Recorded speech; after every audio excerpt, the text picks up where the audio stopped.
Et la partie 3, c'est quand on part, donc c'est...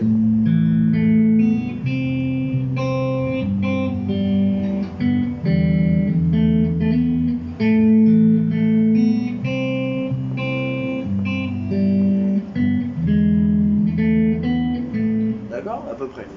Encore une fois, c'est interprété, c'est accessible. Le but, c'est de coller le plus possible à l'original, mais c'est pas les tablatures qui ne sont pas toujours exactes. On a vu aujourd'hui. Donc, on part sur une position de la mineure, ça change pas, toujours son index.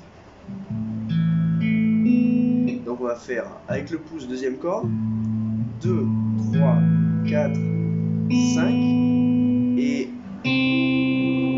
quand on va rejouer en fait ces notes-là, on va passer sur un Do majeur. Donc 2, 3, 4, 5, et on passe sur un Do majeur et on gratte deuxième et cinquième corde à l'unisson. Ok? Et ensuite je rejoue 2, 5 séparément. Super. Ensuite je décale simplement mon annulaire en première corde, toujours troisième case. Mais je vais jouer donc première corde, cinquième corde, et je fais mon index en pull-off. Et je viens tout de suite choper derrière la corde de sol à vide.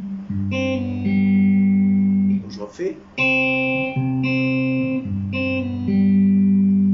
Et la partie suivante, là je vais repositionner mon majeur en troisième case, première corde, mon petit doigt en quatrième case, quatrième corde, et je joue 1, 3, 5. Comme ça. Et ensuite j'enlève tous les doigts. Donc, ça c'est la dernière partie donc.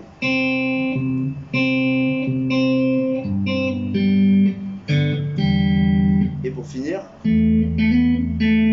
alors là je vais jouer première toute seule, deuxième case, quatrième corde, une deuxième fois avec un meur quatrième case, et je repars sur ma position de La. Pardon. D'accord, donc. D'accord. La deuxième partie c'est la même, sauf qu'au niveau arrivé ici là, quand on fait cette partie là, on va passer en première case, quatrième corde.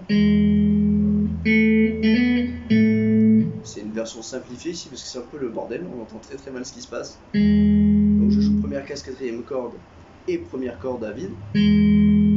Deuxième hammer 4 et je repasse au La. Bon courage, à la prochaine.